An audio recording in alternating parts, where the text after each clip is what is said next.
Samuel, buenas noches. Samuel, Rita, bienvenidos. Javier, Hola, estamos por cuenta tuya.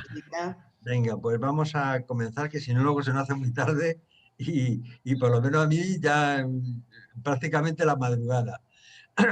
Bueno, vamos antes de comenzar, vamos a pedirle a Jaime que parece que tiene más relaciones con el jefe, que, que haga la súplica a nuestro Padre Celestial y ya empezamos la reunión. Ok, Jaime, cuando por quieras. favor, que cierre sus micrófonos. Amado Padre Celestial, querido Señor, gracias por el privilegio que nos das una vez más de reunirnos para tratar de aprender más acerca de tu revelación, para discernir acerca de las enseñanzas de nuestro hermano Jesús y Padre Miguel, por la forma tan especial como transmitió todo ese conocimiento tuyo. Permítenos asimilarlo, permítenos que el Espíritu de la verdad nos testifique y nos permita comprender y vivir cada uno de estos principios que Él nos enseña. Permite que el Espíritu de la verdad reine durante esta clase y que podamos aplicar las cosas que vamos a escuchar. Bendice a los participantes, a los facilitadores, para que sean inspirados y nos guíen a través de estas enseñanzas. Te lo pedimos y agradecemos humildemente en el nombre de tu Hijo, nuestro Señor y Salvador Jesucristo. Amén. Amén. Bueno, vamos a comenzar con el permiso de nuestro Padre Celestial. Si estoy un poquito lento hoy, me perdonáis porque es que ando con un dolor de estómago enorme, pero vamos, perdonadme. Las personas que van a colaborar con nosotros esta noche, pues son el Ángela Álvarez, que va a leer bueno, antes de nada, en lo que es la pequeña introducción, que es el punto 0, lo voy a hacer yo, que es muy cortito. Me he puesto la parte fácil. Desde el 1.1 hasta el 4.4 lo va a leer Ángela Álvarez. Luego, desde el 5.1 al 7.4 lo va a leer Carlos García. Y finalmente, desde el 8.1 al 9.5 lo va a leer Oswaldo Rodríguez. Bueno, os tengo que comentar que yo no sé qué opinaréis vosotros. Los tres han hecho un trabajo espectacular. Tan sumamente espectacular que es asombroso. Ya lo vais a ver el trabajo que han hecho. Como tenemos un pequeño, no digo inconveniente, pero sí tenemos una pequeña ajuste porque a la hora de maquetar el trabajo, pues parece ser que a mí se me debieron de bailar algunas frases y además Ángela me comunicó que tenía una pequeña modificación que quería implementar, pero claro, ya 2 horas antes de que empezara la reunión ya me era prácticamente imposible, además que no estaba en casa. Conclusión, lo que os voy a pedir es que empezaré yo a leer el punto 0 nada más y cuando, Ángela, si te parece bien, en vez de compartir yo en ese momento, dejo de compartir y tú compartes tu trabajo. Al fin y al cabo es el que yo tengo solamente que ampliado con esas pequeñas mejoras. Tú terminas y yo ya sigo compartiendo la otra parte común de los demás, de Carlos y de Oswaldo. ¿Te parece? Claro, está perfecto. No hay problema. Y así yo creo que optimizamos un poco el trabajo. Bien, voy a empezar a compartir con vuestro permiso.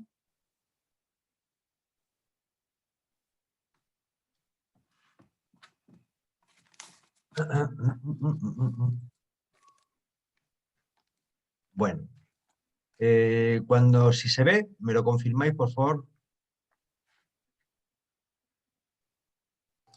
Ya. Ya se ve. Bien, pues vamos a comenzar con vuestro permiso.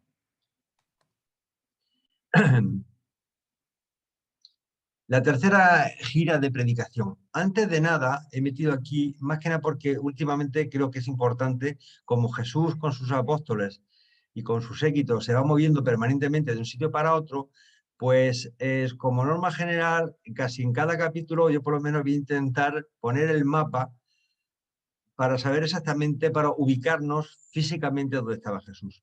Os va a hacer referencia que estaba en Besaida y de Besaida luego realmente se va a ir hacia Nazaret, pasando por Cafarnaúm, Magdala, Tiberíades y finalmente a Nazaret. Esto está, veis que está alrededor del mar de Galilea. Solamente he puesto el trocito de eso un poco para que os ubiquéis dónde físicamente se va a desarrollar la tercera gira. que es la parte que vamos a leer esta noche. Bien, solamente era un poco para que veamos, entremos en contexto. Bien. Entonces voy a leer, empiezo a leer yo con vuestro permiso. La tercera gira de predicación. Dice, en la tarde del domingo 16 de enero del año 29 después de Jesucristo, Abner y los apóstoles de Juan llegaron a Besaida para celebrar al día siguiente una conferencia conjunta con Andrés y los apóstoles de Jesús. Abner y sus asociados tenían su cuartel general en Hebrón y acostumbraban venir a Besaida periódicamente para asistir a estas reuniones. Entre los muchos asuntos tratados en el curso de esta conferencia conjunta, se consideró la práctica de ungir a los enfermos con ciertos tipos de aceites mientras se pronunciaban oraciones para su curación. Nuevamente, Jesús se negó a participar en las discusiones o a expresar su opinión sobre las conclusiones de ellos. Este tema lo he remarcado porque es importante. Jesús decía que no entraba nunca en los enfrentamientos entre hermanos, entonces normalmente dejaba que decidieran lo que consideraran que era mejor, por lo menos que hubiera consenso entre ellos, pero él realmente nunca marcó directrices en temas además meramente humanos. Dice, los apóstoles de Juan siempre habían usado el aceite para ungir en su ministerio de los enfermos y afligidos y trataron de establecer esta práctica uniformemente para ambos grupos. Pero los apóstoles de Jesús se negaron a acogerse a esta regla. Recordar que actualmente, incluso la Iglesia Católica, la unción de los enfermos es una práctica habitual.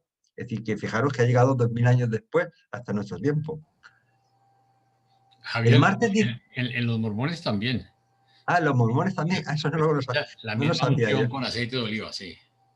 Bien, bien, bien, pues está bien. Pero es curioso que tradiciones tan antiguas hayan llegado 2000 años después y siguen exactamente igual. Sigo leyendo. El martes 18 de enero, en la casa de Zebedeo en Besaida, se unieron a los 24 los evangelistas que habían pasado la prueba de la experiencia, unos 75 en total, en preparación para ser enviados a la tercera gira de predicación por Galilea. Esta tercera misión continuó durante un periodo de 7 semanas. Los evangelistas fueron enviados en grupos de 5 en 5. Ha cambiado un poco el sistema. Antes acordaros que lo enviaba Jesús de 2 en 2. Ahora van de 5 en 5. Mientras que Jesús y los 12 viajaron juntos la mayor parte del tiempo, saliendo los apóstoles en grupo de 2 en 2 para bautizar a los creyentes, según requiriera la ocasión. Durante un periodo de casi 3 semanas, Abner y sus asociados también trabajaron con los grupos evangelistas, asesorándolos y bautizando a los creyentes.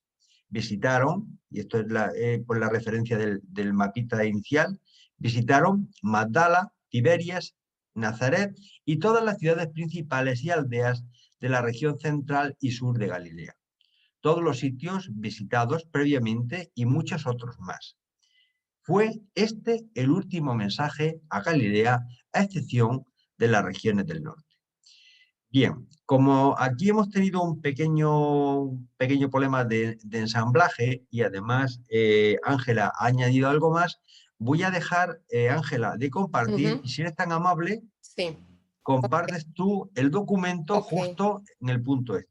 Ok, bueno, Javier, muchísimas gracias. Yo lo tengo acá y A ya ti, voy a gracias. compartir.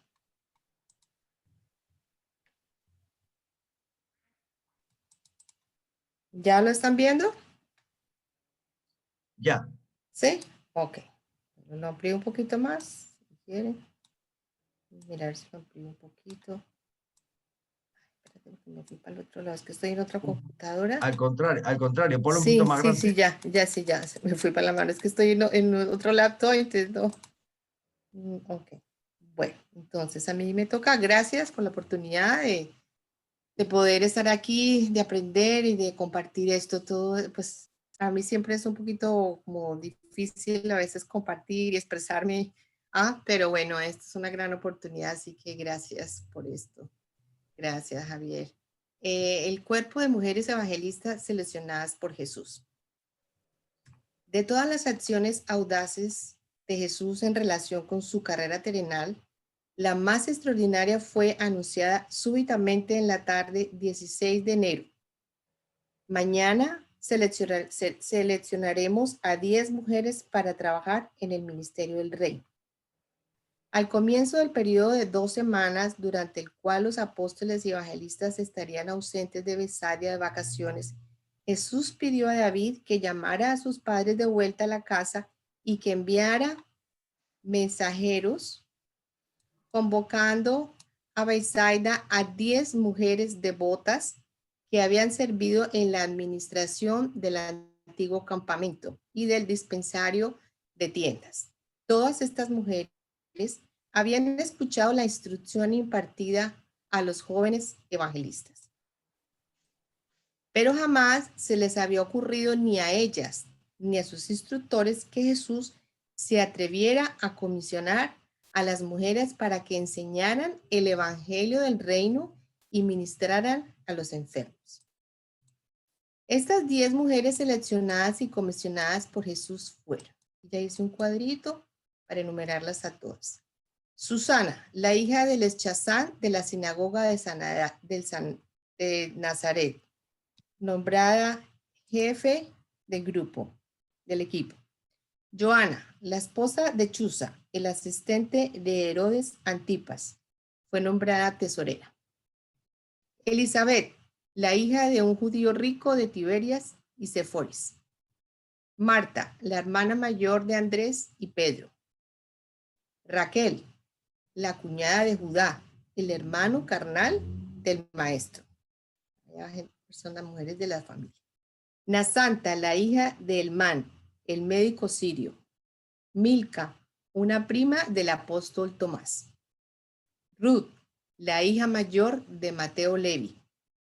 Celta, la hija de un centurión romano. Agamán, una viuda de Damasco. Y posteriormente fueron 12. Jesús agregó a 2 mujeres más, que fueron María Magdalena, que fue la más eficaz, la más hábil instructora, o sea, predicadora del evangelio en este grupo de mujeres evangelistas. Y Rebeca, la hija de José de Arimatea. Si hay alguna pregunta, pues me dicen, aunque yo dejé, digamos, los comentarios y las preguntas para el final, ¿no? Y primero hacer la presentación para que no, pues no se extienda uno mucho y sí, pase mucho tiempo. Okay. Aquí yo puse, quise mostrar unas fotos de las mujeres en ese tiempo. Eran mujeres muy trabajadoras, muy laboriosas.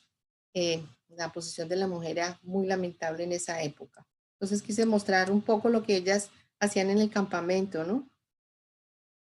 Y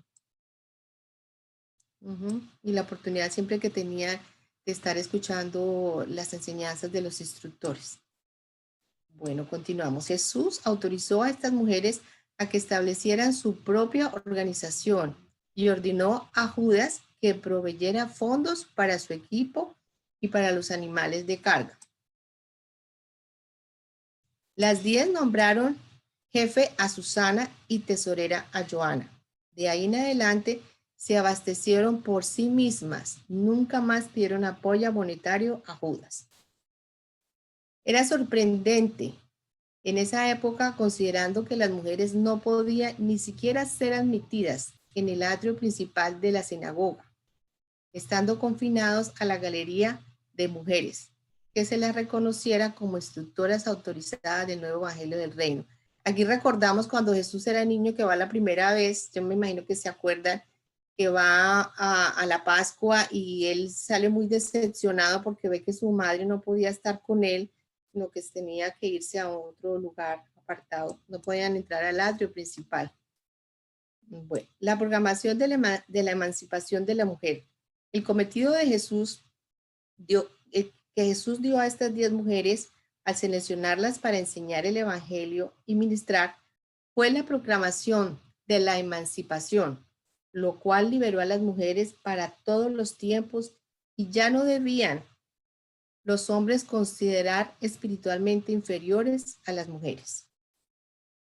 Esto produjo una contundente zozobra aún entre los 12 apóstoles, a pesar de que muchas veces habían escuchado al maestro decir que en el reino del cielo no hay ni ricos, ni libres, ni esclavos, ni hombres, ni mujeres. Todos son igualmente los hijos e hijas de Dios. Estaban literalmente pasmados cuando él propuso comisionar formalmente a estas 10 mujeres como instructoras religiosas y aún permitirles que viajaran con ellos.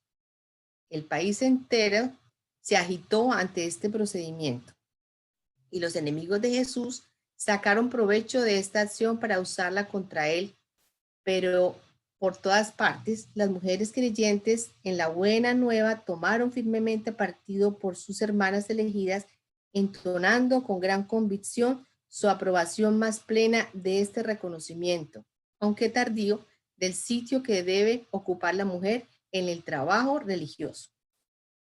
Y esta liberación de la mujer, dándoles el debido reconocimiento, fue practicada por los apóstoles inmediatamente después de la partida del maestro, aunque las generaciones subsiguientes volvieron a caer en las viejas costumbres.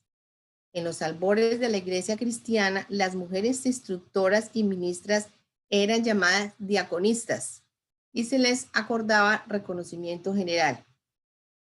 Sin embargo, Pablo, a pesar de profesar que estaba de acuerdo con toda esta teoría, no supo incorporarlas sinceramente en su propia actitud y personalmente le resultó difícil practicarla. Bueno, yo traté de buscar muchas fotos de algo que me dijera de todo el trabajo que estas mujeres hicieron en la época de Jesús, y la verdad que fue prácticamente que imposible encontrar imágenes de las mujeres en esa época. O sea, ese tema fue cerrado, vedado, porque no se menciona. O sea, el hecho que Pablo no hubiera estado de acuerdo, a pesar de que dijo que estaba de acuerdo, que no las incorporó a ellas, entonces eso, yo creo que eso fue lo que afectó de tal manera que no hay ninguna documentación, no hay ninguna foto, no hay nada del ministerio de que estas mujeres tuvieron, que hicieron al lado de Jesús. Entonces me sorprendió porque no pude encontrar realmente imágenes que mostraran esto. La parada en Magdala. Al salir el grupo apostólico de Bethsaida, las mujeres viajaban en la retaguardia. Durante las conferencias siempre se sentaban en grupo al frente y a la derecha del que hablaba. Cada vez más mujeres se convertían en creyentes en el Evangelio del Reino. Había sido fuente de dificultades y muy embarazoso el que alguna de ellas deseara conversar personalmente con Jesús o con uno de los apóstoles. Pero todo esto había cambiado. Si una de las mujeres creyentes deseaba ver al maestro o conferenciar con los apóstoles, iba a ver a Susana inmediatamente y la acompañaba una de las 12 mujeres evangelistas ante la presencia del maestro o de uno de sus apóstoles. En Magdala fue donde las mujeres demostraron por primera vez su utilidad y reivindicaron la sabiduría de su selección. Andrés había impuesto reglas un tanto estrictas a sus asociados en lo que concernía al trabajo personal con las mujeres, especialmente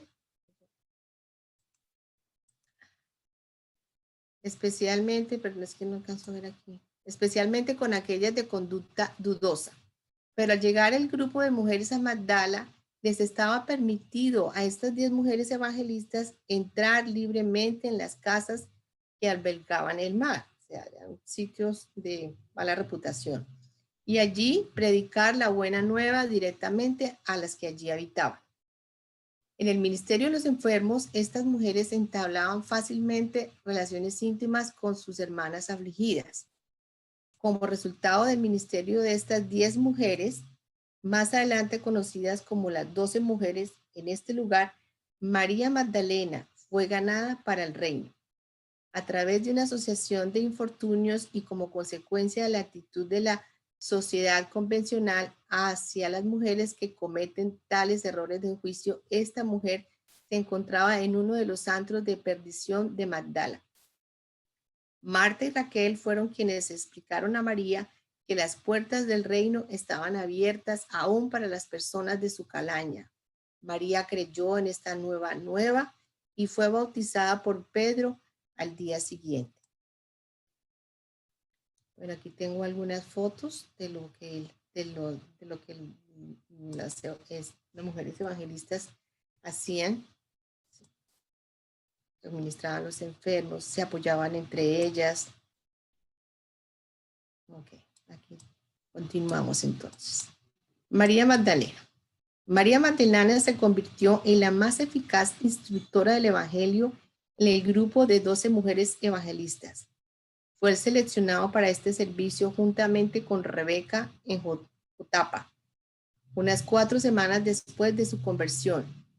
María y Rebeca con otras de este grupo siguieron laborando fiel y eficazmente para el esclarecimiento y elevación de sus hermanas oprimidas, hasta el fin de la vida terrenal de Jesús, cuando se desarrolló el último y trágico episodio en el drama de la vida de Jesús. A pesar de que todos los apóstoles menos uno huyeron, estas mujeres estuvieron todas presentes y ni una sola entre ellas se negó a Jesús ni lo traicionó. Vean pues, siempre fieles a Jesús. El sábado en Tiberias, Jesús puso el servicio del grupo apostólico a cargo del grupo de mujeres evangelistas. Andrés, siguiendo las instrucciones de Jesús, puso el servicio del sábado del grupo apostólico a cargo de las mujeres. Esto significaba naturalmente que no se podían celebrar en la nueva sinagoga. Las mujeres seleccionaron entonces a Joana para que se hiciera cargo de esta ocasión y la reunión se celebró en la sala de banquetes del nuevo palacio de Herodes. Porque Herodes estaba a la sazón residiendo en Julias de Perea. Joana leyó las escrituras sobre la obra de la mujer en la vida religiosa de Israel, haciendo referencia a Miriam, Débora, Esther y otros. Entonces, de aquí me voy a saltar hasta la parte donde están las preguntas para continuar con el otro tema que es completamente diferente, que es el discurso sobre la magia y la superstición. Entonces, voy a correr un poco entonces. Deja de compartir en un momentito y... Sí. Ah, vale, perdón. Espérate porque aquí está, yo tengo aquí las preguntas. Entonces, vale. quiero parar en este punto porque en este punto quiero hacer mucho énfasis en por qué creemos y creen que fue la más audaz y extraordinaria decisión de Jesús el seleccionar estas 2 mujeres. Quiero que analicemos por qué fue tan importante esta emancipación, porque él decidió trabajar con ellas, reconocerlas como instructoras autorizadas, les permite ministrar, las apoya con fondos para que ellas mismas se organicen, para que se establezcan libremente en su organización, les permite viajar en sus giras de predicación, ocupar lugares enfrente de los instructores del Evangelio. Entonces yo quiero hacer la reflexión, ¿por qué creen que fue tan importante esta acción y esta decisión de Jesús? ¿Y por qué Jesús selecciona a estas 2 mujeres como evangelistas? Dejo de compartir para que podamos entonces...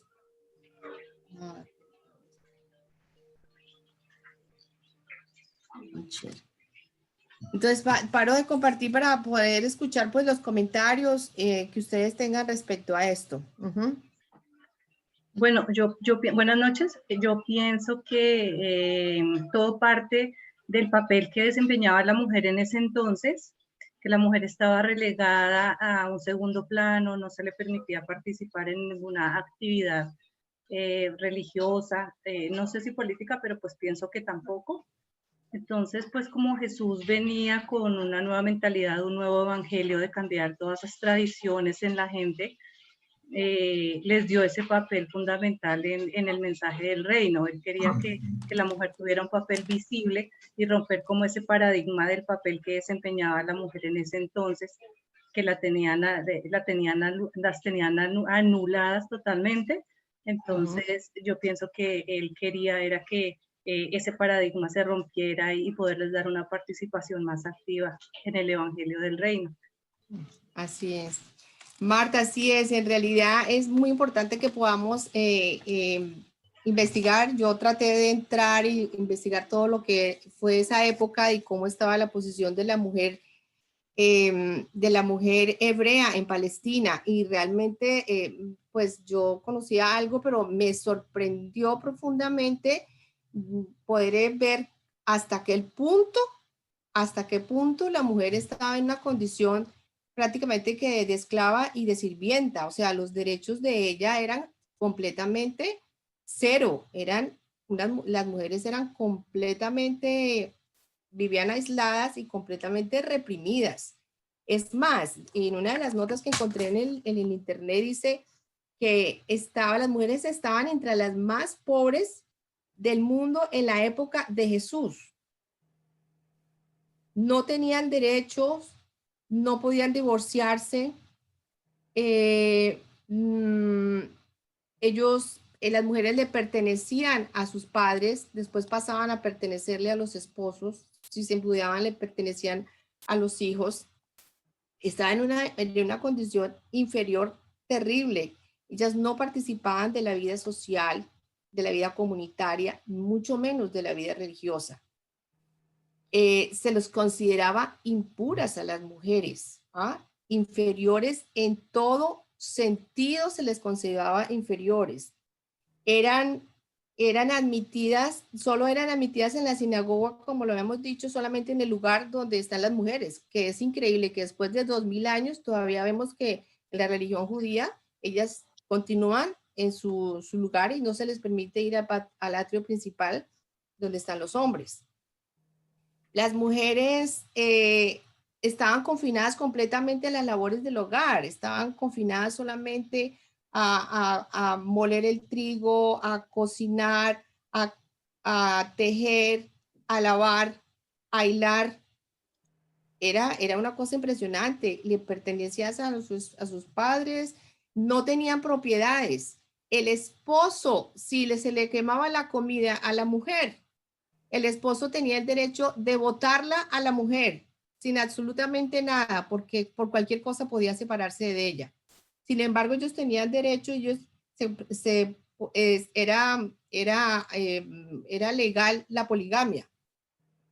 O sea, era una condición, pero demasiado triste. Ellas no podían salir solas de su casa ni con un varón. No podían hablar en público tampoco con ningún varón. Si hablaban con un varón, eran consideradas de mala reputación. Aparte de eso, algunos podían tener alguna influencia en su familia, pero nada. Hay otra cosa también que me llamó mucho aquí la atención, que la quiero compartir con ustedes, y es de las oraciones que decían los judíos. Y entonces una de las oraciones de los rabinos decía en el atrio, le recomendaba a los hombres esta oración, donde decía: bendito sea Señor, porque no me has creado pájaro, ni me has hecho mujer, ni ignorante, pagano, perdón, me equivoqué, porque no me has hecho pagano, ni me has hecho mujer, ni ignorante. Esas eran las oraciones que el rabino le recomendaba a los varones que hicieran. Aparte de eso, la mujer era completa, cuando la mujer tenía el periodo, todo lo que la mujer tocaba era impuro, absolutamente. O sea, era como si tuviera alguna enfermedad, sí, contagiosa. Si la mujer tenía hijos, tenía un hijo varón, la mujer estaba impura por 40 días. Y si tenía una niña, era impura por 80 días. 80 días. Lo que yo encontré, de verdad que me rompió el corazón, porque yo no me imaginé que la mujer tuviera esa situación tan lamentable. Y también al mismo tiempo me alegró muchísimo el poder entender lo que Jesús hizo. Por eso lo dice los reveladores. Fue algo extraordinario lo que hizo con la mujer, la emancipación de la mujer en esa época. Y yo me imagino cómo habrá sido la sorpresa de estas mujeres que vivían aisladas, reprimidas, tristes, al verse que Jesús las reconoció, les dio la libertad, las trató como hijas del reino, las admitió, las puso en los sitios de honor porque estaban frente a los evangelistas. Fue algo muy importante que para poder entenderlo hay que poder saber todo lo que estas mujeres tuvieron que haber pasado en esa época. Si hay alguna pregunta de pronto. Yo me gustaría apuntar que efectivamente, tal como has comentado, Ángela, así es, pero desgraciadamente así fue y así está pasando en la actualidad. Es decir, quitando un poco lo que pasa en Europa o que pasa en América, que las cosas cambian, pero hay medio mundo que realmente funciona con esa mentalidad. Os voy a contar dos anécdotas rapidísimas para no perder el tiempo. Hace unos años hice un viaje, yo a Estambul, en Turquía, he ido varias veces. Y una de las veces con mi mujer iba detrás mirando un mapa de la ciudad y se le cayó. Se le cayó y no se dio cuenta. Entonces, un señor fue, cogió el mapa y ¿a quién crees que se lo entregó? Me lo entregó a mí, que era el hombre que iba por delante. A ella no se dirigió para entregarle algo que se le había caído a ella. Que se le Con va eso te lo caído digo a todo. ella. No. Y segunda anécdota, en un segundo viaje que hice por la India, iba con mi hija y el único varón era yo, todos los demás eran chicas, como unas 12 chicas. A mí me daban la mejor habitación y el tratamiento para mí era súper especial, hasta que descubrí que es que consideraban que eran todo el séquito de mujeres que llevaba yo. Es decir, No, ellos asumían Dios mío. perfectamente que llevaba 12 mujeres, iba viajando y para que os deis cuenta de que eso está pasando en los tiempos actuales. Y no quiero decir nada más. Es tremendamente triste eso. Las mujeres salían de su casa y tenían que cubrirse la cabeza, pero aparte de eso usaban una diadema que venía con unas cosas que les caían en la cara y eran, ¿sabe para qué? Para que no les vieran las facciones a ellas. O sea, es impresionante. Así que lo que hizo Jesús fue algo tremendamente hermoso, tremendamente grande, porque elevó la dignidad de la mujer y la elevó a nivel del hombre en sus derechos, y en un nivel espiritual lo llevó a que se sintieran y se vieran hijas de Dios. Y en esto es cuando vemos que Jesús cumple con aquello que él enseñó, que decía que el reino de los cielos no hay ni ricos, ni pobres, ni libres, ni esclavos, ni hombres, ni mujeres, sino que todos somos hijos de Dios. Y esto lo demostró y esto lo reflejó en lo que hizo con todas estas 12 mujeres. Hay Osvaldo está levantando la mano. otra preguntita también. Gracias, Paulita. No, yo pregunta no tengo. Yo quería otra cosa que yo quiero destacar y que... Sí, adelante, Angelita, dale, sí, dale. Osvaldito.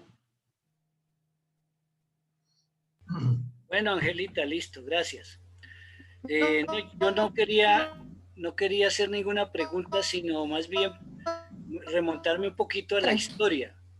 Nosotros no podemos, lo que dice Javier y lo que ha relatado, gracias a la lectura de Angelita, pues sí, es cierto.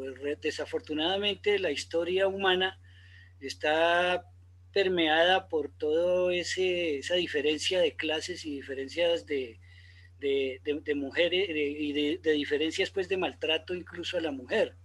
Nosotros no podemos desconocer, por ejemplo, que muchos países han tenido que sacar leyes de protección a la mujer, entre otros aquí en Colombia. Pero quería remontarme un poco a la historia judía, que es lo que tiene que ver con el proceso que vivió nuestro padre hermano Micael de Nevadón, Jesús de Nazaret. Y es que todo esto también obedece a la ley mosaica. Todo esto venía a través de la Torá, la ley, y sus 620 y pico de preceptos. Entonces, esa ley fue la que se implantó y la que tenían que cumplir los judíos. Y dentro de esa ley, pues había muchos preceptos, efectivamente, que tenían que ver con el Estado y el estatus de la mujer frente a la sociedad que existía en ese momento. Entonces Jesús tenía una tarea muy grande y era romper con eso, y pues fue un buen principio que como dice Javier, todavía no se ha, digamos, mejorado en gran medida a pesar de los 2027 años que han pasado de haber venido Jesús de Nazaret al planeta. Quería solamente puntualizar eso con respecto a la ley. Realmente lo que los judíos estaban haciendo era cumpliendo la ley mosaica, la Torá. Gracias. Ángela, debes de continuar leyendo porque si no, nos vamos a eternizar. Vamos a ver.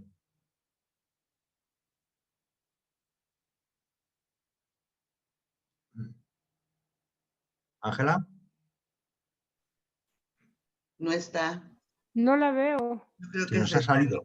O la sacó el internet. La sacó Bueno, el internet. vamos a darle un momentito a ver si se conecta. Esos son los problemas del directo.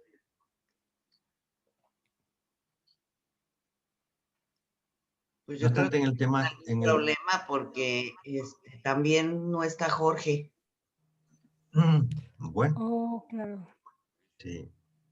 Se quedaron Bueno. sin internet, parece. Yo creo Vamos a que hacer puedes una... compartir, Javier, y continuar leyendo tú. Sí, efectivamente, así lo vamos a hacer. Jorge estaba ahí, también se desapareció ya. Voy a continuar. Lo tenía seleccionado ya aquí el punto 5, pero vamos a ir un poquito para atrás. Y como le damos tiempo a que ellos aparezcan.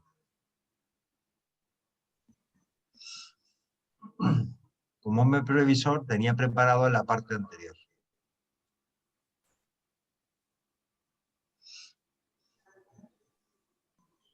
Nos hemos quedado aquí, ¿no? En el 3, sí. Voy a leer un poquito por aquí y le damos tiempo para que ella se incorpore. El sábado en Tiberias, Jesús puso el servicio del grupo apostólico a cargo del grupo de mujeres evangelistas.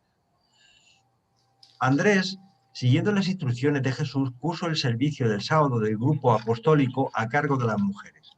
Esto significaba naturalmente que no se podían celebrar en la nueva sinagoga. Las mujeres seleccionaron a Juana para que se hiciera cargo de esta ocasión y la reunión se celebró en la sala de banquetes del nuevo palacio de Herodes. Porque Herodes estaba a la sazón, esto ya lo hemos leído ya, pero vamos, residiendo en Julia de Perea. Joana leyó de las escrituras sobre la obra de la mujer en la vida religiosa de Israel, haciendo referencia a Miriam, Débora, Esther y otras. Tarde esa noche Jesús pronunció ante el grupo reunido un memorable discurso sobre la magia y la superstición.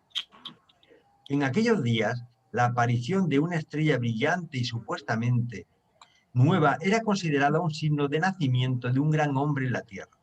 Como se había observado recientemente una estrella semejante, Andrés preguntó a Jesús si estas creencias tenían fundamento.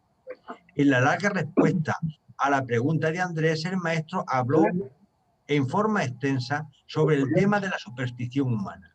La declaración de Jesús en esa ocasión pudo ser resumida en fraseología moderna como sigue. El curso de las estrellas en los cielos nada tiene que ver con los acontecimientos de la vida humana en la Tierra. La astronomía es un interés apropiado de la ciencia, pero la astrología es una masa de errores supersticiosos que no tienen lugar en el Evangelio del Reino. Dijo también, el examen de los órganos de un animal recientemente sacrificado nada puede revelar del tiempo atmosférico, los acontecimientos futuros o la conducta de los asuntos humanos. Los espíritus de los muertos no regresan para comunicarse con sus familiares ni con sus amigos vivos.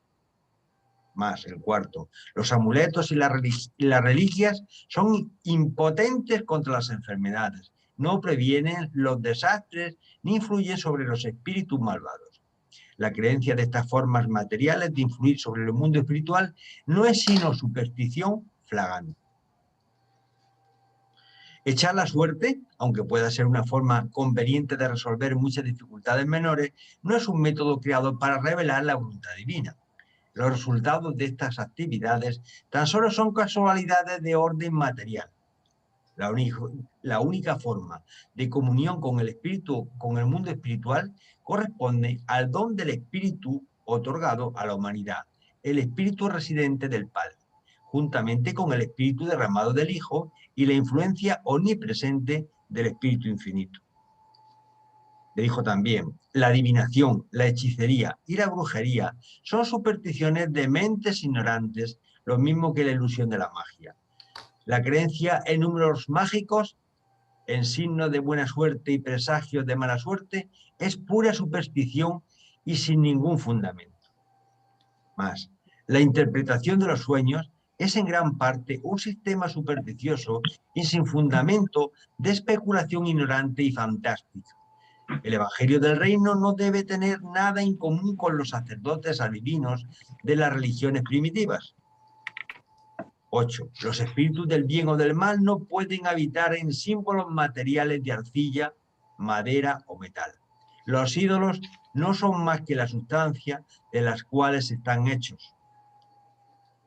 Las prácticas de los encantadores, magos, hechiceros y brujos provienen de las supersticiones de los egipcios, los asirios, los babilonios y los antiguos cananeos. Los amuletos y toda suerte de encantamientos son fútiles, tanto para ganar la protección de los buenos espíritus como para protegerse de los así llamados espíritus impuros. Y finalmente dijo: desenmascaró y denunció la creencia en encantamientos, ordalías, hechicerías, maldiciones, signos, mandrágoras, cuerdas anudadas y todas las demás formas de superstición ignorante y esclavizante. Voy a seguir leyendo. En el momento que aparezca Ángela, me lo notificáis. Sí, bueno, gracias, qué pena, me disculpo con todos ustedes, pero no, se cayó el internet, no tengo ni idea qué habrá pasado. Pude entrar, pero desde mi teléfono, ¿no? Entonces voy a estar pues tratando de estar aquí, pues sí, a través del celular. Ajá. Venga, Ángela, ¿te atreves entonces a seguir leyendo o quieres compartir tu documento? No, es que no lo puedo compartir porque estoy en el celular, entonces perfecto. Venga, sí, pues tenemos que quedarnos ya con el documento que tú estás compartiendo ahí. Pues adelante. Sí, ok. Punto 4. Bueno, como me fui del internet, bueno, yo lo que quería señalar que me parece muy importante y que lo señalé con la foto y todo es, antes de pasar a esto, es acerca de María Magdalena, donde yo considero que María Magdalena es un personaje de una mujer que es un símbolo y digna de poder de ser muy exaltada. ¿Por qué? Porque es un símbolo para mí, no sé cómo ustedes lo ven, un símbolo de la misión que Jesús nos ha encomendado y enseñó en su evangelio. ¿Por qué? Porque Él nos dice que es necesario recordarnos que los sanos no necesitan médicos, sino los que están enfermos. Y Él lo dijo y enseñó muy bien: yo he venido no a llamar a los justos, sino a los pecadores. Buscar a los pecadores y encontrar a los afligidos y consolar a los ansiosos. Ir a buscar las ovejas descarriadas. Esto fue una exhortación muy importante que hizo Jesús, que nosotros que somos embajadores de esta luz, de ese evangelio de Jesús, tenemos que tener siempre muy en cuenta, ¿no? Son los enfermos los que necesitan de nosotros. Es importante llamar a aquellos que en algún momento han errado, que se han equivocado, y que en realidad pues todos somos exentos de cometer errores. Entonces, lo que significa esto es muy grande. María Magdalena, yo no me imagino cómo pudo haber sentido el gozo de haberse sentido ella reivindicada en su vida y de haberse sentido ya una hija de Dios y haberse convertido en una predicadora. Y yo no me imagino en esa época cómo la podían ver a ella y cómo podían criticar a Jesús, siendo que esta era mujer que había salido tenía una reputación muy grande, le habían sacado como dice ahí el documento, ¿sí? De un sitio de perdición. Entonces lo que Jesús enfrentó fue pues fuerte en sus críticas en una sociedad tan machista y donde la mujer estaba a ese nivel tan inferior. Eso es lo que yo pues quería destacar con María Magdalena, ¿no? Si alguno tiene un comentario acerca de lo que fue esto, con mucho gusto. Ángela, deberíamos de continuar la lectura porque si no nos vamos a alargar. Bueno, está bien, ok. Bueno, entonces seguimos, estábamos con la parte de los espíritus, ¿no? Yo quería resaltar sobre lo que dijo Jesús, sí, sobre la hechicería y la brujería y todo eso.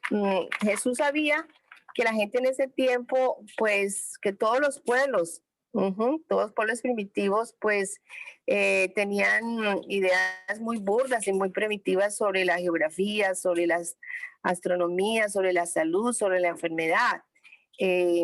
Sabemos muy bien que la gente anhelaba lo espectacular, lo maravilloso, buscaban prodigios, todo lo que salía de lo normal pues era considerado presagio.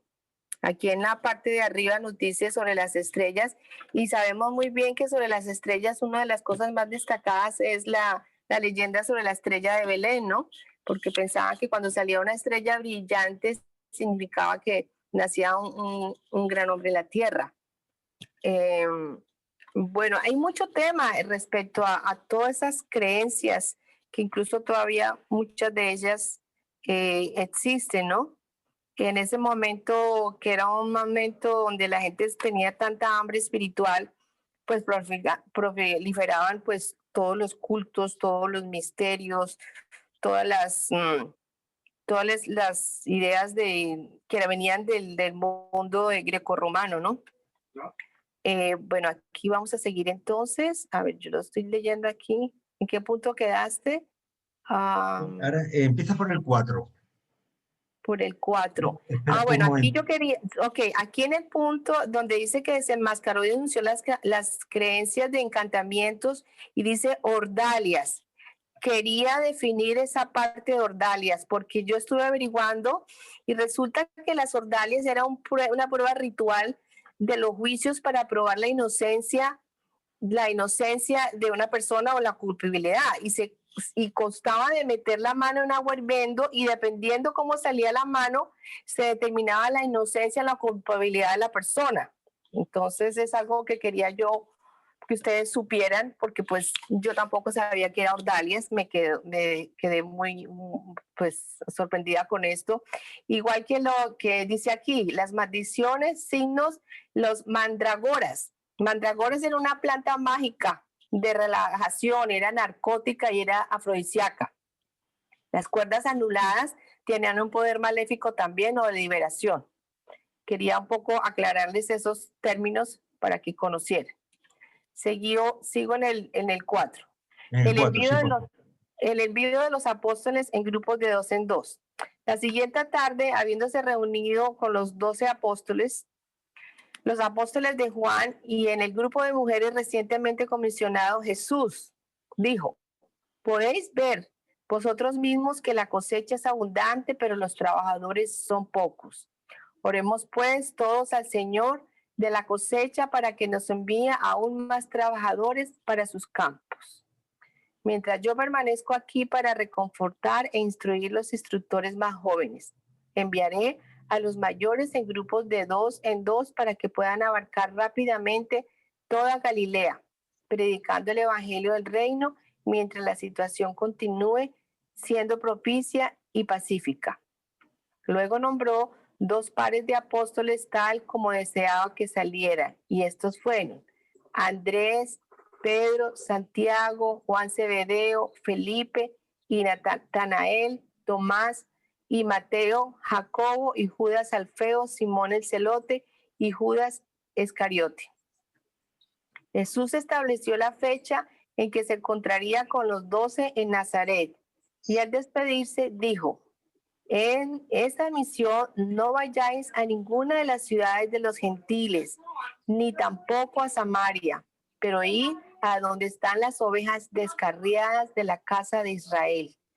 Predicad el evangelio del reino y proclamad la verdad salvadora de que el hombre es hijo de Dios. Recordad que el discípulo no está por encima de su maestro, ni el siervo es superior a su amo. Basta con que el discípulo sea igual a su maestro y el siervo llegue a ser como su amo. Si alguien se ha atrevido a llamar al amo de la casa asociado de Beelzebú, ¿cuánto más considera así a los de su casa? Pero no debéis temer a los enemigos incrédulos. En esto yo quería hacer una nota acerca de lo que se refiere a Beelzebú. Hemos tenido conceptos pues como muy equivocados acerca de Beelzebú. Está relacionado con el culto a Baal. Y Baal tiene que ver con, significa propietario y está basado en la validación de un intercambio de propiedad de contratos, o sea, los pactos de derecho de comprar y de vender tierra. En aquel tiempo, Baal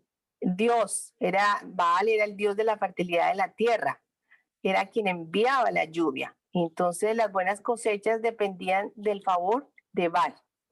Los tribus de Arabia consideraban que la tierra era un don de la deidad y no se podía vender ni hipotecar la tierra ni nada. Decían, Yahvé habló y dijo, la tierra no se venderá porque la tierra es mía.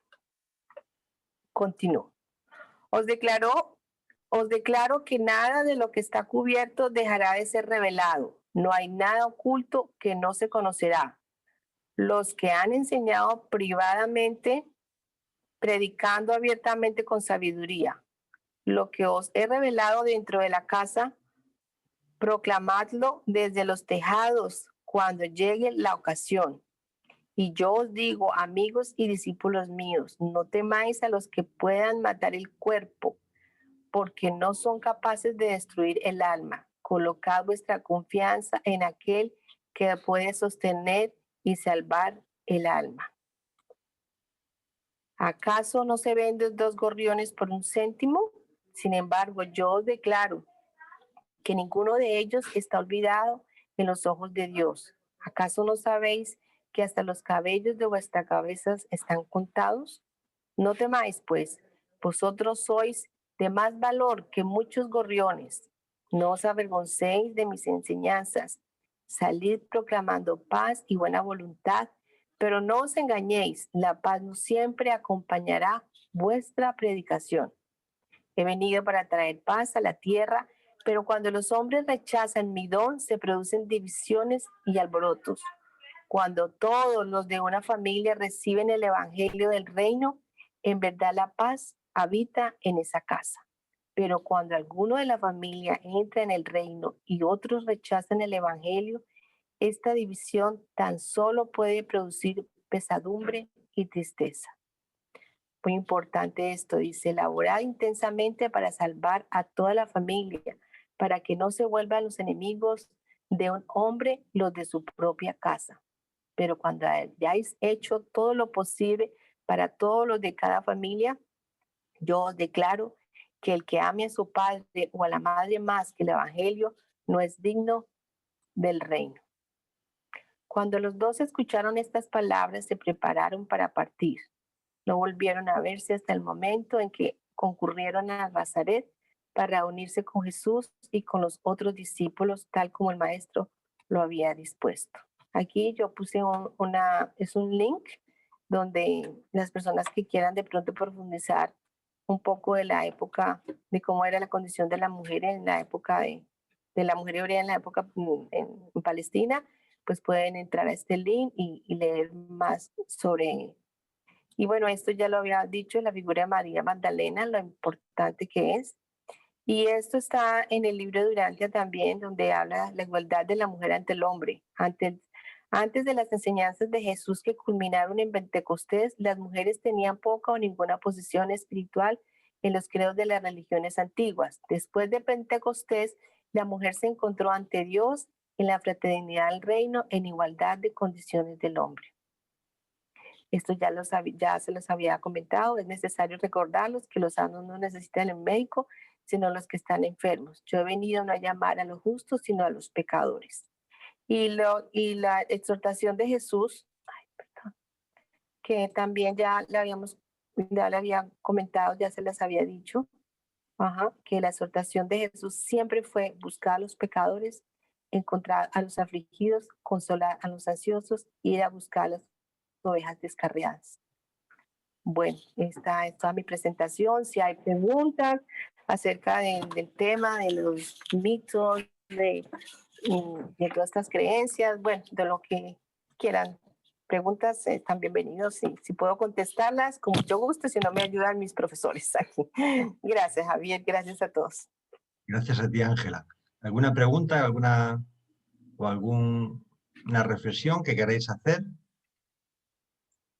Bien, pues entonces, Carlos, estate preparado porque entras tú al ruedo. Listo. Vamos a ver. Igualmente, te comparto yo, pero si deseas compartirlo tú, me lo dices. No, está bien. Puedes seguirlo compartiendo así. 5. Este es el numeral 5 del documento 150 del libro de Urantia que estamos leyendo en la noche de hoy. ¿Qué debo hacer para ser salvada? Cierta tarde en Sunem, después del regreso a Hebrón de los apóstoles de Juan, y después de que los apóstoles de Jesús habían sido enviados en grupos de 2 en 2, cuando el maestro estaba ocupado en enseñar a un grupo de 12 de los evangelistas más jóvenes que laboraban bajo la dirección de Jacob, juntamente con las 12 mujeres, Raquel hizo a Jesús esta pregunta. Recordemos que Raquel era la cuñada de Judá, el hermano de Jesús, una de las escogidas. Y ella le preguntó: Maestro, ¿qué debemos responder cuando las mujeres nos preguntan qué debo hacer para ser salvada? A mí me llama la atención que ella dice cuando las mujeres nos preguntan. Y me imagino que era porque entre sus oyentes no habían hombres. Ningún hombre en esa época se iba a parar allí a escuchar que una mujer le enseñe. Eran las mujeres las que las escuchaban a ellas y quizás les servían a ellas de ejemplo para seguir ellas haciendo algo así. Entonces, cuando las mujeres les preguntaban eso de qué hacer para ser salvadas, Jesús respondió. Ahora sí entró.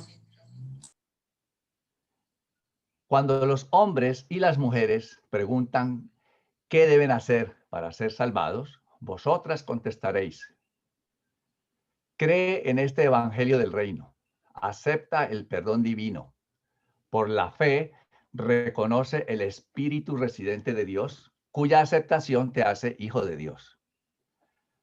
¿Acaso no habéis leído en las Escrituras donde dice? Y aquí vuelve Jesús pues a tomar las Escrituras previamente para preparar la mente de sus oyentes, y él va a hacer ahora 6 citas de las Escrituras, 6, y están entre comillas sencillas. En el Señor encuentro yo rectitud y fuerza. También allí donde el Padre dice: cercana está mi rectitud, se acerca. Ha salido mi salvación y mis brazos abrazarán a mi pueblo. Pero cuando yo leí esa cita, me estuvo raro la primera parte. Cercana está mi rectitud, se acerca. Yo no le encontré sentido a eso. Entonces busqué esa misma partecita en la traducción europea del libro y entonces allí está más clara. Él dice, está en el cuadrito al lado. Y también allí donde el Padre dice: mi justicia se acerca, mi salvación se ha hecho pública y mis brazos envolverán a mi pueblo. Creo que está más clara esa parte allí. Sigue Jesús citando: mi alma se alegrará en el amor de mi Dios, porque me vistió con vestiduras de salvación y me rodeó del manto de su rectitud. ¿Acaso no habéis leído también del Padre que su nombre será el Señor de nuestra rectitud? Llevad estos harapos sucios de presunción y vestid a mi Hijo con el manto de rectitud divina y de salvación eterna. Es para siempre verdad que el justo por su fe vivirá. El ingreso en el reino del Padre es completamente libre, pero el progreso, el crecimiento en la gracia es esencial para seguir permaneciendo allí. Entonces ahora sí comienza Jesús a responder ya más directamente esa pregunta. La salvación es el don del Padre. Y aquí quiero leer del diccionario. La palabra don significa dávida, regalo o presente, material o inmaterial, en especial el que un ser superior hace a alguien. O sea, que es un regalo del Padre y es revelada por sus hijos. Vuestra aceptación mediante la fe os permite compartir de la naturaleza divina, ser hijo o hija de Dios. Por la fe estáis justificados, por la fe sois salvados y por la misma fe avanzaréis eternamente en el camino de la perfección progresiva y divina. Por la fe Abraham fue justificado y tomó conciencia de la salvación por las enseñanzas de Melquisedec. A través de todas las edades, esta misma fe ha salvado a los hijos del hombre, pero ahora ha venido un hijo de donde el Padre, o sea, el mismo Jesús, para hacer que esa salvación sea más real y aceptable. Cuando Jesús terminó de hablar, hubo gran regocijo entre los que habían oído sus reconfortantes palabras. Claro, porque me imagino que ellos pensarían que Jesús les iba a decir que para ser salvos tenían que cumplir todos los 600 y pico de preceptos de la ley, lavarse las manos antes de comer, etcétera, etcétera, todas esas cosas, pero él no dijo nada de eso. Dijo que era un regalo de Dios y que por simplemente creyendo, teniendo fe, no era más lo que había que hacer. Ellos se regocijaron por haber escuchado esas reconfortantes palabras. Y en los días que siguieron, todos ellos proclamaron el evangelio del reino con nueva fuerza y renovada energía y entusiasmo. Las mujeres se regocijaron aún más al saber que se las había incluido en estos planes para el establecimiento del reino en la tierra. Al resumir su declaración final, Jesús dijo, no podéis comprar la salvación. Y ahí la palabra comprar generalmente nos hace pensar en dinero, que con dinero compramos cosas y bueno, así es, pero no necesariamente con dinero. Muchas personas cristianos hoy en día creen que la salvación se puede comprar. ¿Y cómo ellos la pueden comprar? Pues, por ejemplo, asistiendo a la iglesia, rezando rosarios o novenas, alzando las manos, dando diezmos, ayunando, flagelándose y muchos otros sacrificios que si se hacen guardando ciertos mandamientos, pues entonces obtenemos la salvación y de esa manera la compran. Pero ahí nos dice claramente, no se puede comprar, no podéis ganar la rectitud. La salvación es el don de Dios y Jesús vuelve y repite, porque arribita leímos, la salvación es el don del Padre y aquí vuelve y nos lo repite.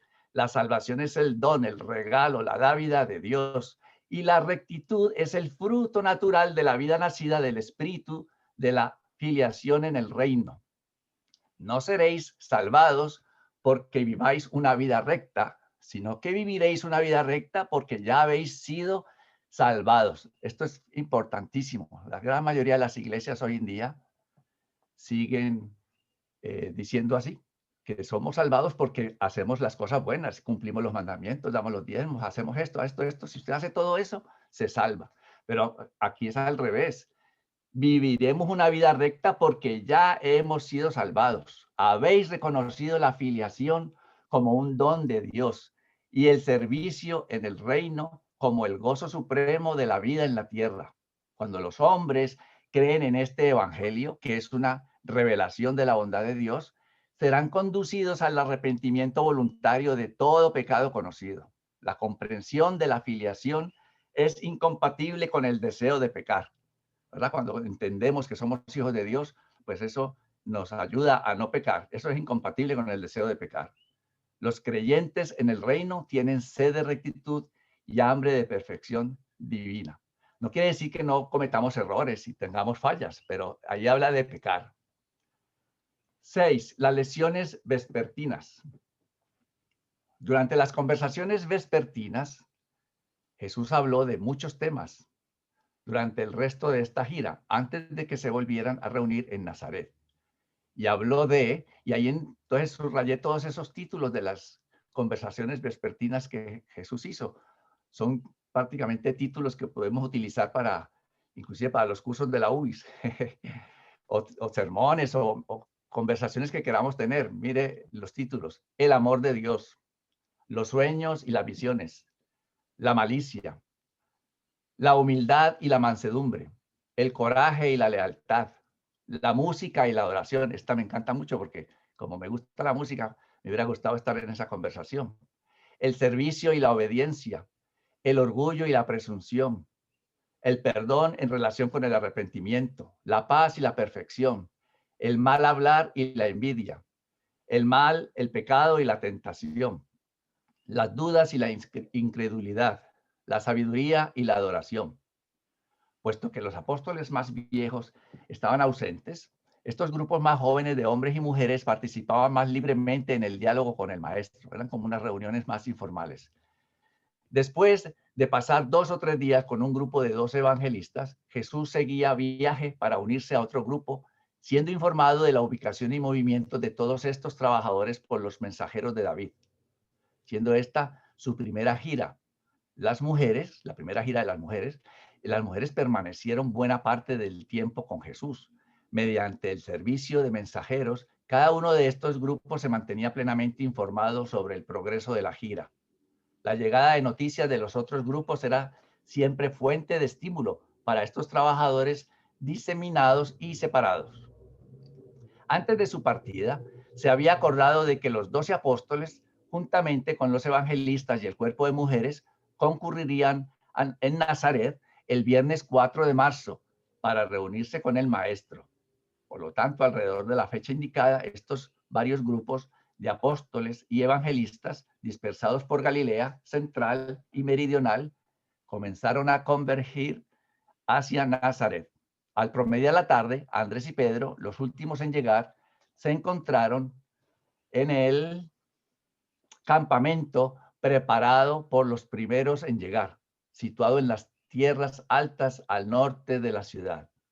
Fue esta la primera vez cuando Jesús volvía a Nazaret desde el comienzo de su ministerio público. 7. La estadía en Nazaret. Este viernes por la tarde, Jesús anduvo caminando por Nazaret sin ser observado ni reconocido. Pasó por la casa de su niñez y por el taller de carpintería y estuvo una media hora en la colina que tanto le había agradado cuando niño. Desde el día de su bautismo por Juan en el Jordán, el Hijo del Hombre no había sentido tal inundación de emoción humana en su alma. Al descender del monte, oyó los sonidos familiares de la trompeta que anunciaba la puesta del sol, tal como los había oído muchas veces cuando niño en Nazaret. Antes de volver al campamento, pasó por la sinagoga, donde había ido a la escuela, y su mente se entretuvo en los muchos recuerdos de sus días de infancia. Temprano ese día Jesús había enviado a Tomás a que dispusiera lo necesario con el jefe de la sinagoga para poder predicar en los servicios matutinos del sábado. Yo imagino Jesús, la nostalgia de él en esos momentos, porque algo similar me ha pasado a mí y quizás a muchos de ustedes. Cuando uno se va de su pueblo y después de muchos años regresa, pues recuerda muchas cosas, calles y ciudades, sonidos, olores. Es algo maravilloso. Y esos fueron los sentimientos que Jesús tuvo en ese momento. El pueblo de Nazaret no había sido nunca famoso por su piedad ni espejo de vida recta. Por eso era que por allá en Jerusalén, en Judea, pues se preguntaban que si algo bueno podía salir de Nazaret, porque no tenía como buena fama. Con el pasar de los años, esta aldea se había contaminado cada vez más con la baja moral característica de la cercana ciudad de Séforis. Durante la juventud de Jesús y sus primeros años de vida adulta, las opiniones de Nazaret sobre él estaban divididas. Su decisión de mudarse a Capernaum suscitó gran resentimiento. Aunque los habitantes de Nazaret mucho habían oído sobre las obras de su ex carpintero, estaban ofendidos porque no había incluido su aldea natal en ninguna de sus giras de predicación anteriores. La nueva de la fama de Jesús había llegado hasta allí, desde luego, pero la mayoría de los nazarenos estaban airados porque Jesús no había realizado ninguna de sus grandes obras en la ciudad de su juventud. Durante meses se había hablado mucho de Jesús en el pueblo de Nazaret, pero en general predominaban las opiniones desfavorables. Así pues, el maestro se encontró en medio de una atmósfera que, en vez de darle la bienvenida al hogar, se manifestaba decididamente hostil e hipercrítica. Pero esto no era todo.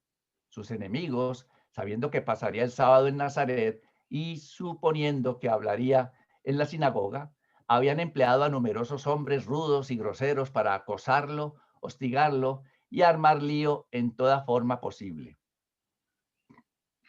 La mayoría de los viejos amigos de Jesús, incluyendo el maestro Chazán, que tanto lo amó en su juventud, habían muerto o se habían ido de Nazaret. Y la generación más joven tendía a resentir su fama y alimentaba intensos sentimientos de celos y envidia. No querían recordar su temprana devoción a la familia de su padre y lo criticaban amargamente porque no visitaba a su hermano ni a sus hermanas casadas que vivían en Nazaret. La actitud de la familia de Jesús también contribuyó a aumentar los sentimientos hostiles del pueblo. Los ortodoxos de entre los judíos aún llegaron a criticar a Jesús porque iba demasiado rápido caminando a la sinagoga este sábado por la mañana. Así que ese es el panorama en el que Jesús va a dar su mensaje el sábado, y veíamos ahí una foto de el Nazaret actual. Pues con esto ahora entonces sigue Osvaldo para continuar. Efectivamente, Osvaldo entra a la palestra.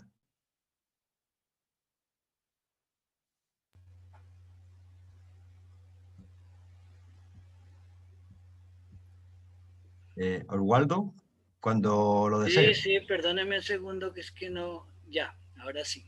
Sí, listo, Javier. Pues si tú quieres, arrancamos.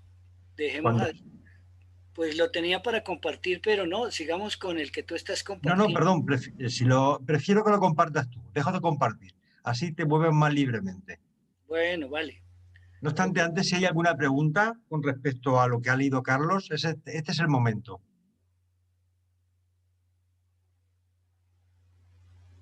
Parece que no hay ninguna. Guardo cuando lo desees. Comparte. Sí, señor. Permítame un segundo.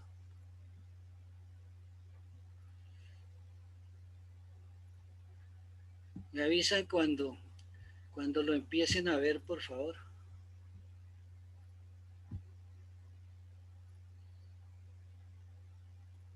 ¿Lo están viendo? No. No. Ya viene. Ok. Adelante. Bueno. 8. El servicio del sábado.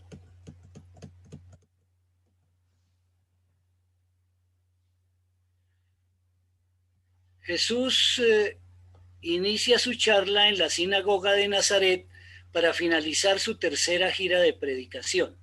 Aquí vemos una digamos, gráfica alusiva a ese hecho. Este sábado fue un hermoso día y todo Nazaret, amigos y enemigos, concurrieron a la sinagoga para escuchar a su ex compatriota. En el séquito apostólico, muchos tuvieron que quedarse afuera, pues no había lugar en la sinagoga para todos los que habían venido a escucharlo. Cuando joven, qué pena. Cuando joven muchas veces había hablado Jesús en este templo, y esta mañana, al entregarle al rector de la sinagoga los escritos sagrados de los que leería la lección de la escritura, nadie de los allí presentes pareció recordar que este era el mismo manuscrito que él había donado a la sinagoga. Aquí encontramos dos gráficas que quise resaltar para que pudiéramos comparar un poco los rollos de las escrituras de lectura en la sinagoga judía similares a las utilizadas por Jesús, o sea, rollos de la época, y rollos con las escrituras de lectura actuales, o sea, que se utilizan en algunas sinagogas hoy día. Aquí vale la pena que miremos esto, como dije yo hace un rato, desde el punto de vista histórico y cómo en este momento todavía en las sinagogas siguen creyendo como religión evolucionaria en algunas cosas como eso que tienen amarrado en la muñeca.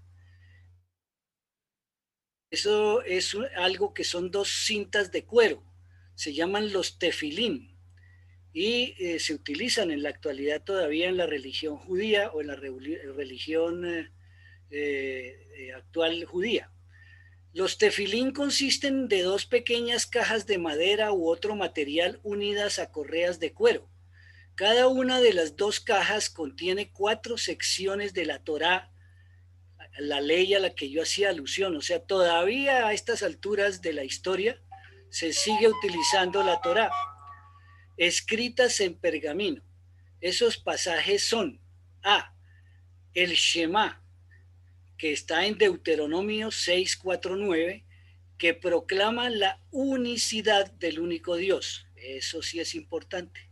B, el primer Behaya, Deuteronomio 1:13-21, que expresa la promesa de Dios de que nos recompensará si seguimos observando los preceptos de la Torá y nos advierte de la retribución o castigo por desobedecerlos.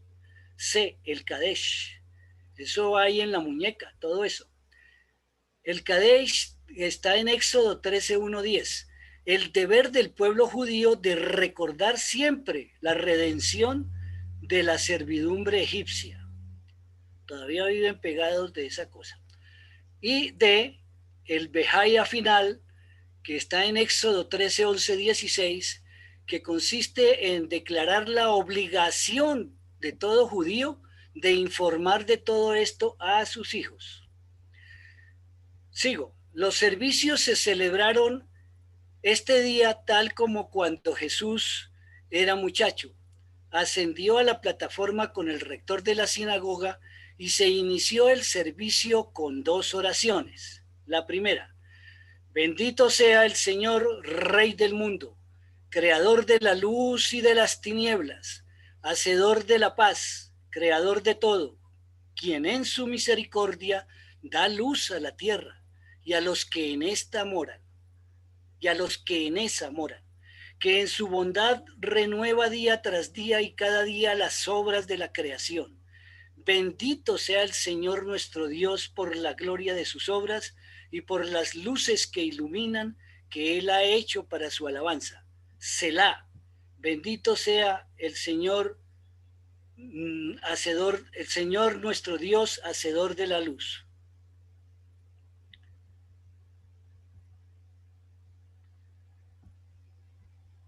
¿Qué es Selah? Selah, también transcrito como Selah con H final, es una palabra que se usa frecuentemente en la Biblia hebrea. Es un signo litúrgico musical o una instrucción en la lectura del texto, algo así como deténgase y escuche. Selah también se puede utilizar para indicar que se hará un interludio musical en ese momento. En la Biblia Septuaginta se establece Selah como pausar y pensar en eso.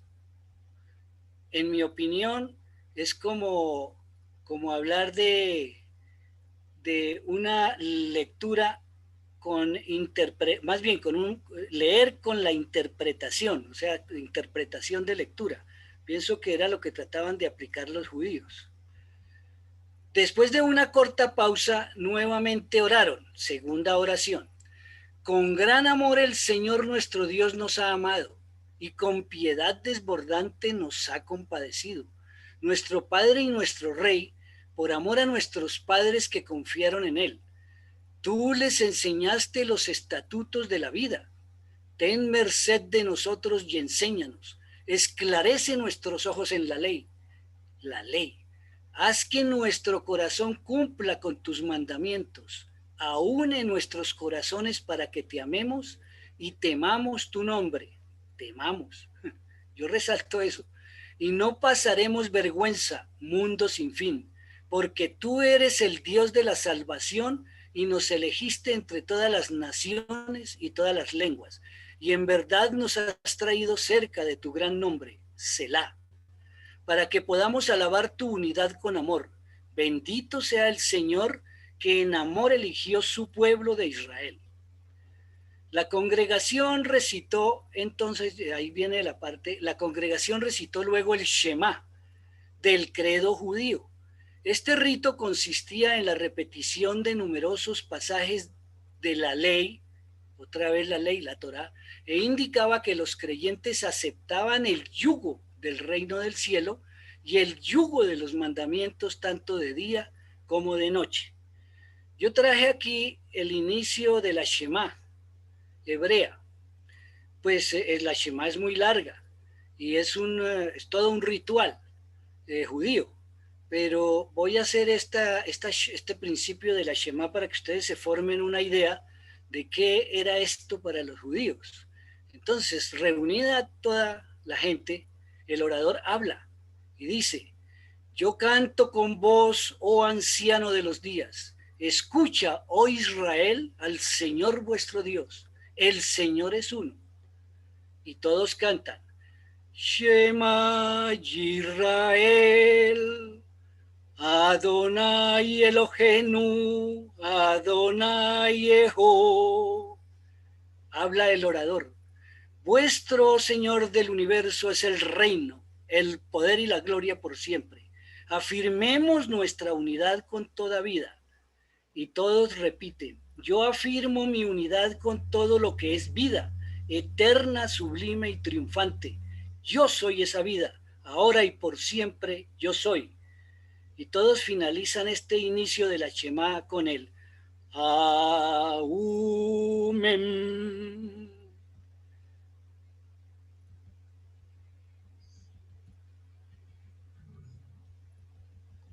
Luego siguió la tercera oración.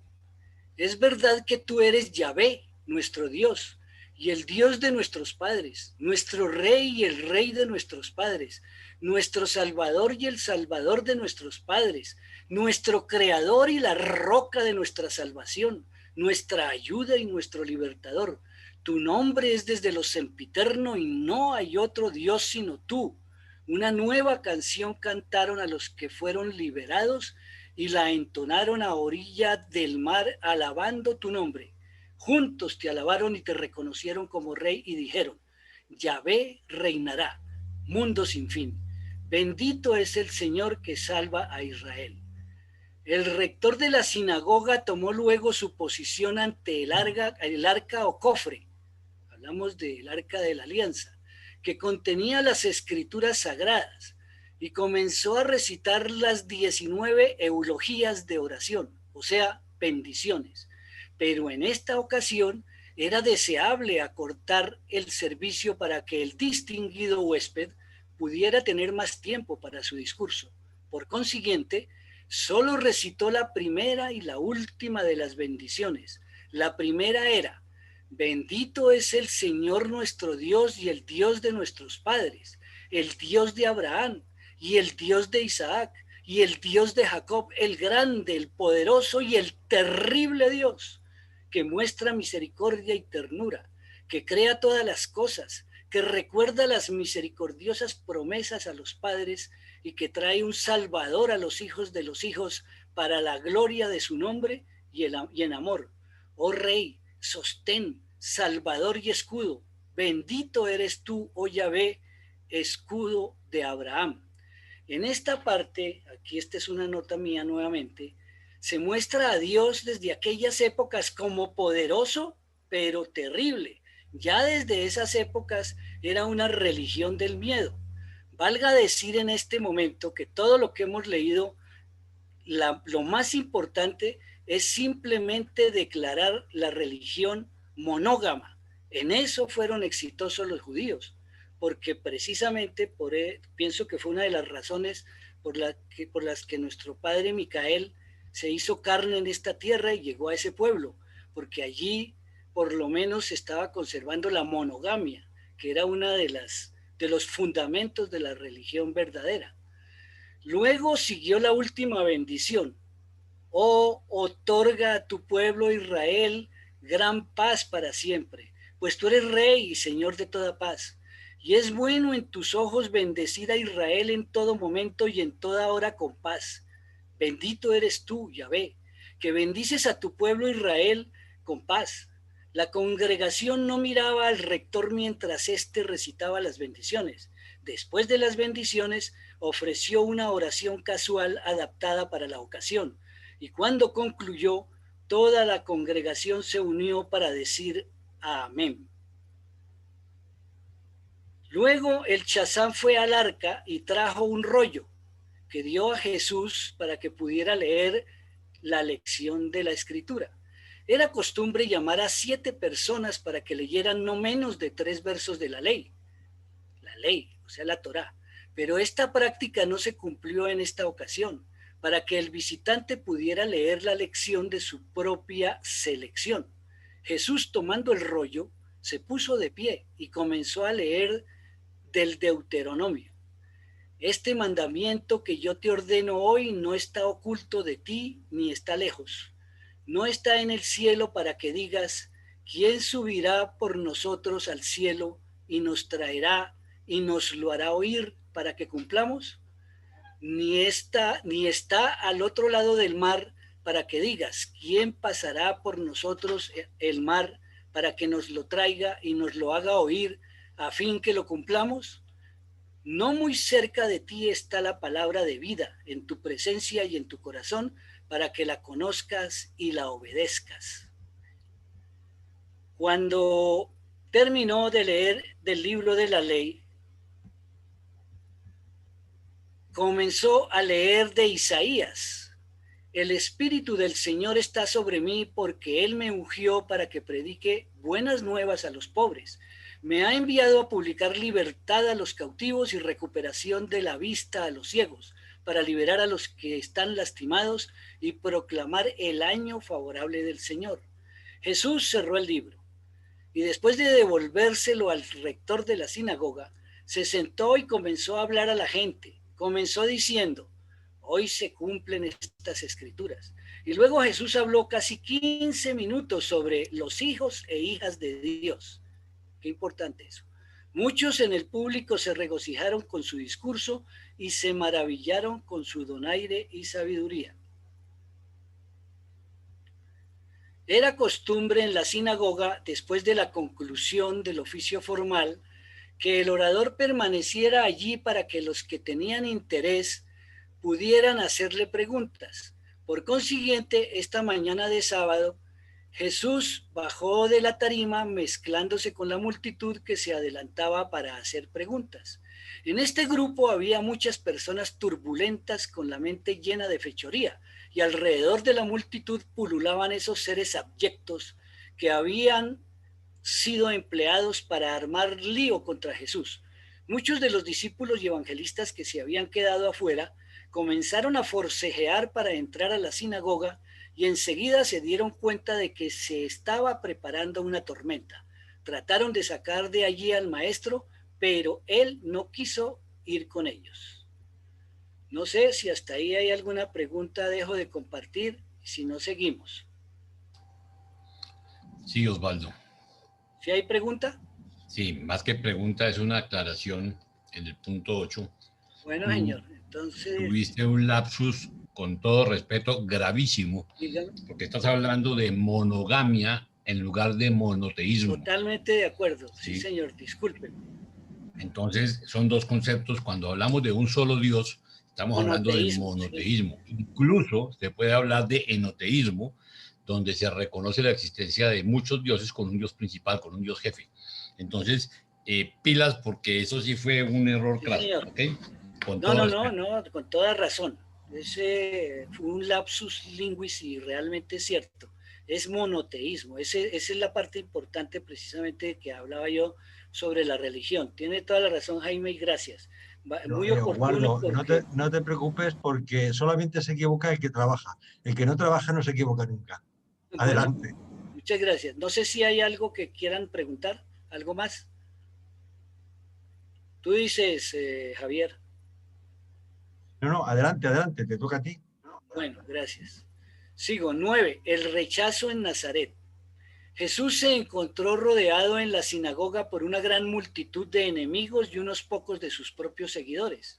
Y en respuesta a las rudas preguntas y burlas crueles observó en tono semi-jocoso: sí, soy yo el hijo de José. Yo soy el carpintero y no me sorprende que vosotros evoquéis el proverbio médico, cúrate a ti mismo, y que me desafiéis a que yo haga en Nazaret lo que habéis oído que hice en Cafarnaún. Pero yo os llamo a que atestigüéis que hasta las escrituras declaran, nadie es profeta en su tierra ni en su propio pueblo. Pero lo recibieron a empellones y apuntándole con un dedo acusador le dijeron, ¿tú crees que eres mejor que el pueblo de Nazaret? Tú nos abandonaste, pero tu hermano trabaja aquí de trabajador común y tus hermanas aún viven entre nosotros. Conocemos a tu madre María. ¿Dónde están ellos hoy? Oímos sobre ti grandes cosas, pero vemos que no haces portento alguno aquí. Cuando vuelves, Jesús les contestó, amo a la gente que vive en la ciudad en la que crecí y que me regocijaría de veros a todos entrar en el reino del cielo, pero no me corresponde determinar las obras de Dios. Las transformaciones de la gracia se forjan en respuesta a la fe viviente de los que son sus beneficiarios.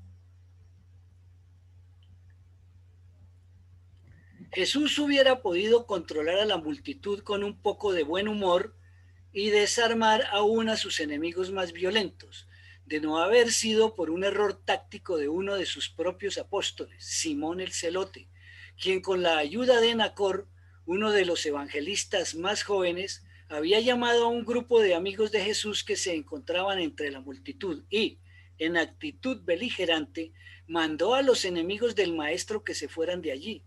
Jesús había enseñado repetidamente a sus apóstoles que una respuesta mansa desarma la ira, pero sus seguidores no estaban acostumbrados a ver a su instructor amado, a quien con tanto respeto llamaban maestro, tratado con tal descortesía y desdeño. Fue demasiado para ellos, y se encontraron expresando un resentimiento apasionado y vehemente que tan solo consiguió encender los ánimos de turba en este grupo grosero y rudo. Así pues, bajo el liderazgo de los mercenarios, estos rufianes aferraron a Jesús y lo sacaron de la sinagoga, llevándolo a la cima de una cercana colina empinada, con la intención de matarlo arrojándolo al precipicio.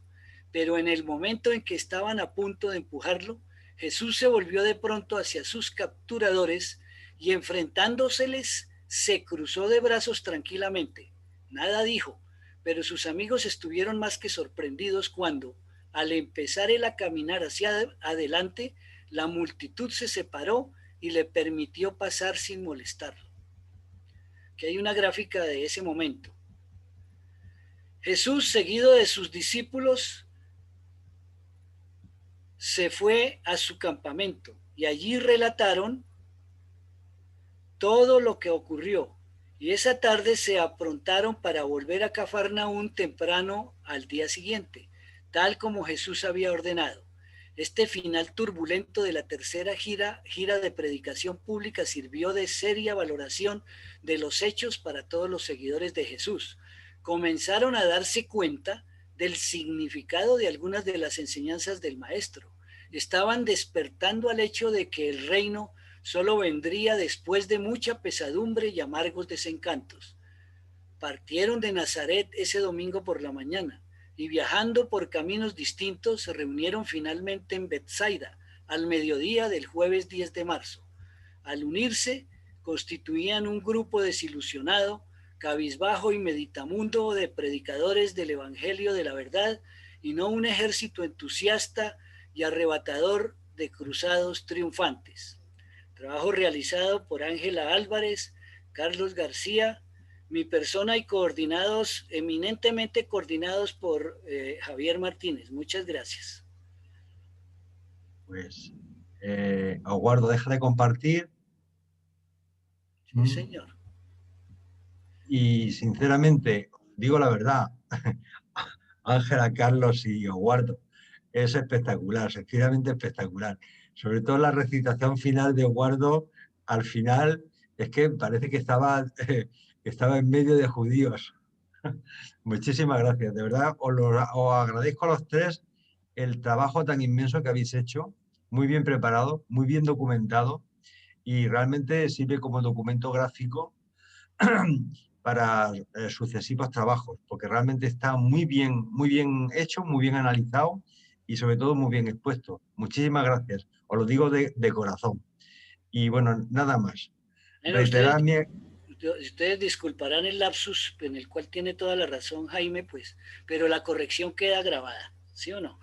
Perfecto. Muy amable, Pero de todas maneras. os guardo, te repito, que solamente se equivoca el que trabaja. El que no trabaja no se equivoca nunca. Eso es un dicho aquí. Entonces, muchas gracias y no te preocupes, os guardo. Lo importante es la rectificación. Y sin más, le voy a pasar un poquito la palabra a Paulita y luego a Jaime, más que nada para que nos comente la próxima reunión, que es algo singular.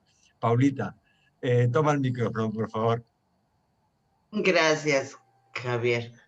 Bueno, pues la próxima reunión va a ser nuestra última reunión de este año. Y vamos a presentar nosotros 4. Este es el numeral, que es el documento 151. Ya les llegará. Les vamos a pedir que lo lean con anticipación, que estudien las diferentes parábolas que vienen ahí, porque es un documento rico en parábolas. Entonces, para que tengamos material para platicar. Y también les vamos a pedir que se lleven una copa de lo que gusten tomar, porque vamos a tener nuestro brindis de fin de año virtual. Así que si alguien quiere tomar café, por favor, en copa. Y los que no, pues... Buena idea, sobre todo en este frío. Pues un tequilita, yo creo que aquí vamos a echarnos un tequila porque el frío está fuerte.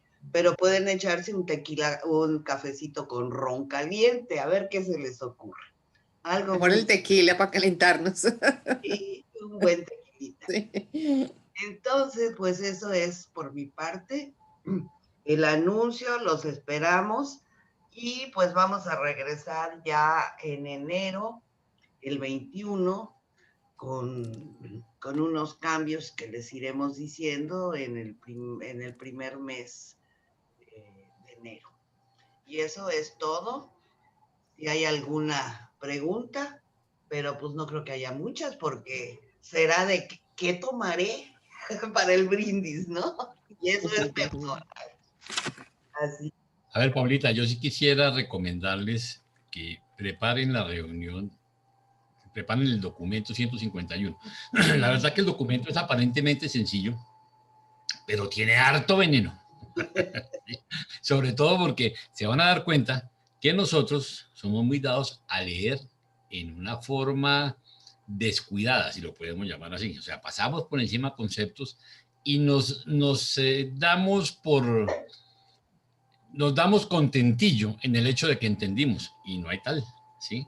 Nosotros muchas veces leemos de una forma superficial, es la palabra, y no le sacamos el jugo al contenido. Entonces, este documento, por eso quisimos hacerlo los 4, porque es un documento muy rico y que de aquí en adelante nos va a dar una perspectiva para cuando preparemos, para que utilicemos realmente las enseñanzas de Jesús. Entonces, los invito a prepararlos y nos va a dejar además cómo meditar todas estas vacaciones, ¿no? Porque sí tiene un contenido espectacular. ¿Ok? Básicamente es eso, agradecerles por su tiempo, agradecerles a los participantes, hicieron un excelente trabajo, ¿sí? Y sobre todo la parte gráfica me encantó, ¿sí? Muy bueno, mucha cosita que nos ayuda a esclarecer y a resaltar conceptos, ¿ok? Mil gracias por su tiempo, si no es más, pues entonces nos vemos dentro de 8 días. No, muy amables. Muchas Buenas bendiciones. noches. Bueno. Buenas noches. Gracias.